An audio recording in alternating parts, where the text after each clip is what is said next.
Okay, so I told you I would talk to you about processing the nettle seed. I have one hand gloved, the other hand is not gloved. I don't like working with gloves on my hands. I feel like it gets in the way. But I also have been stung quite a bit today and would prefer not to endure too much more of that right now. So one hand gloved.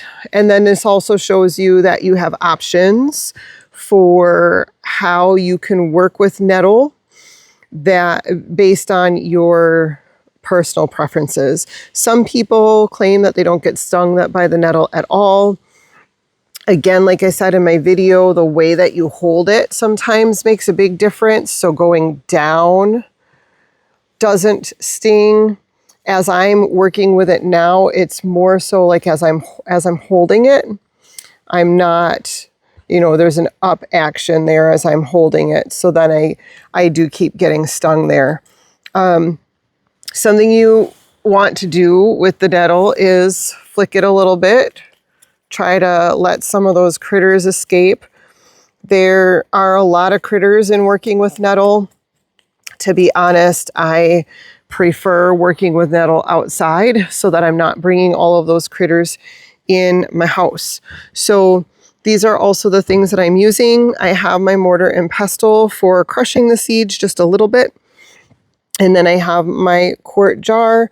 I love these guys. It really helps you get your plant material in the jar. And then I am using a smallmouth jar, but this works for small or largemouth jars. So I'm going to just kind of slide that to the side for right now.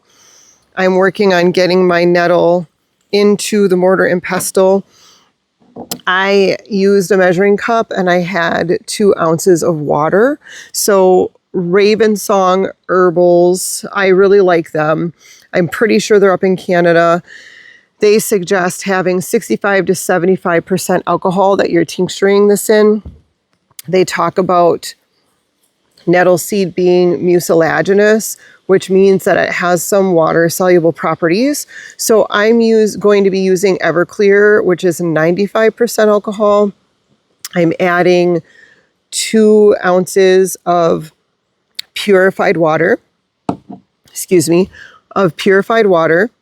And then I will be adding a tablespoon of vegetable glycerin. And the reason I'm adding that is because there are also some aromatic properties to the seeds. Like I can smell it right now really strong. It's a pretty lovely smell. And when you're working with aromatics, having the glycerin can help trap those aromatics a little bit instead of allowing them to escape. So that's what we'll do when we get to that point.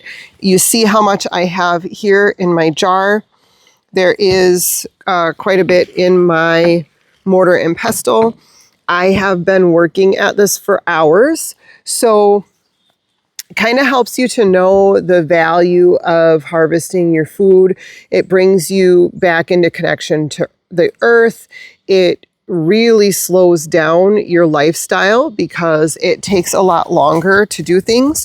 You have a deeper appreciation for your food because you're working hard for your food. There are all sorts of benefits to doing this. Also, I mentioned it so that you understand like the price of herbal products, the pricing of my tinctures. I have like a median price that I put on my tinctures instead of having different values for each of them. I will get a lot of bottles of tincture out of this quart jar, but it is a lot of work. I've been putting in a lot of hours. I am really enjoying the time doing it. So here's what we do. I like to hold on to it down here a little bit lower and start stripping the leaves off.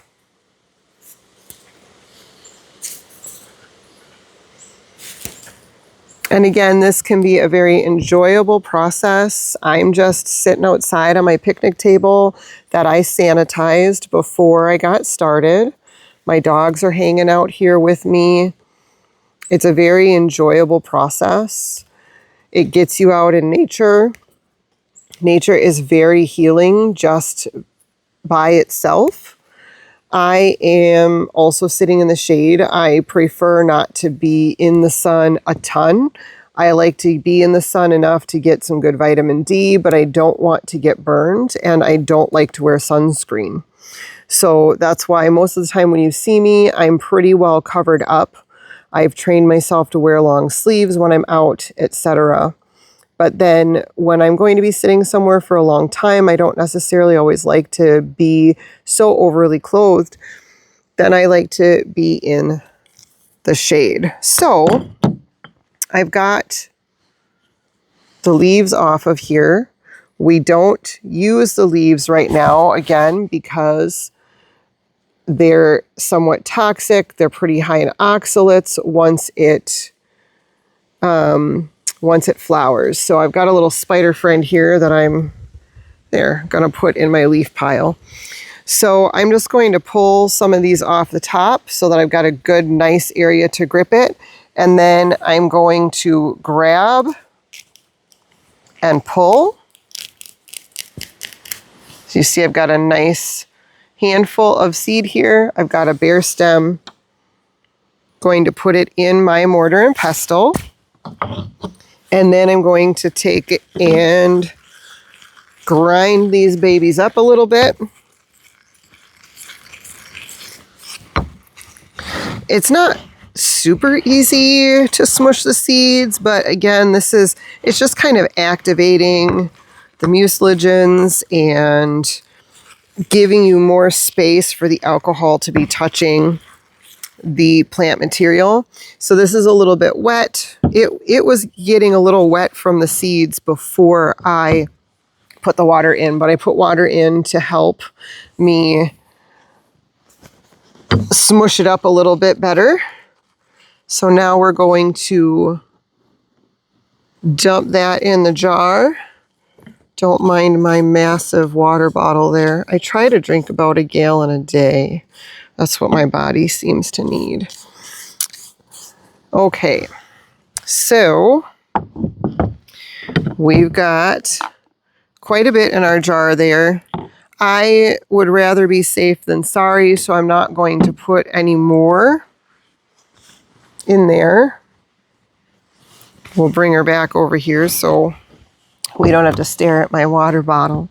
But here we go. We've got some pretty smushed down seeds. Got my vegetable glycerin. Going to put a tablespoon in there to capture some of those volatile oils.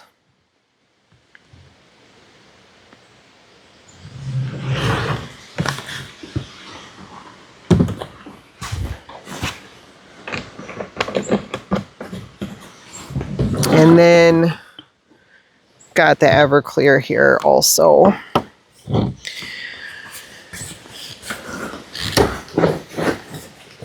Usually I like to take the reducer out when I'm going to be pouring quite a bit, but I didn't bring anything out here to do that with. So we'll be pouring with the reducer intact.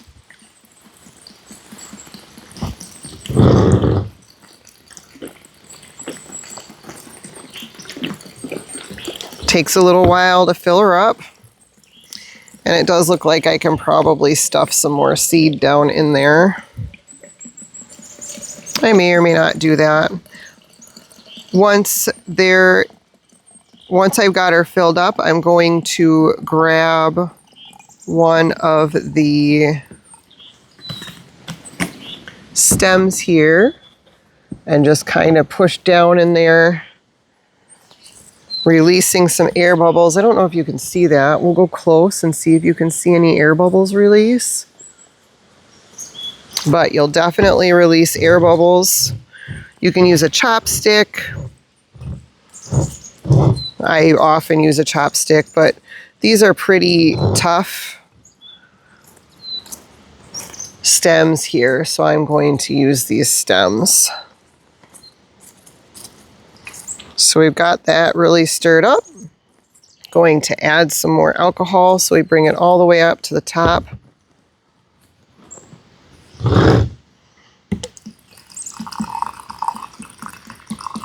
And then you can put a plastic lid on here. You can put a canning lid on here with contact paper.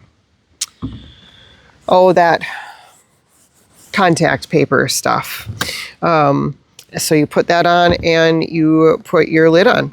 I didn't bring my lids out, but then it's also super important to make sure that you correctly label everything. I like to let my tinctures sit for the 6 to 8 weeks. Some people go as little as 2 to 4. I just prefer the 6 to 8 weeks. It kind of helps me. Sometimes I will forget about things in my cabinet, but so at least for the first week, sometimes 2, I will need to shake this every single day in order to keep all the plant material covered with the liquid, because we can get botulism and other things when they're exposed to the air. So that's also why we're using the stick to push down and get out any air bubbles. Kind of just following the same rules as if you're canning, actually, because that's just really the safest way to go. You don't want air bubbles in there, and you don't want your plant material sitting at the top to be exposed to the air. So you shake it every day to make sure that everything's exposed or nothing's exposed. So, and there we go.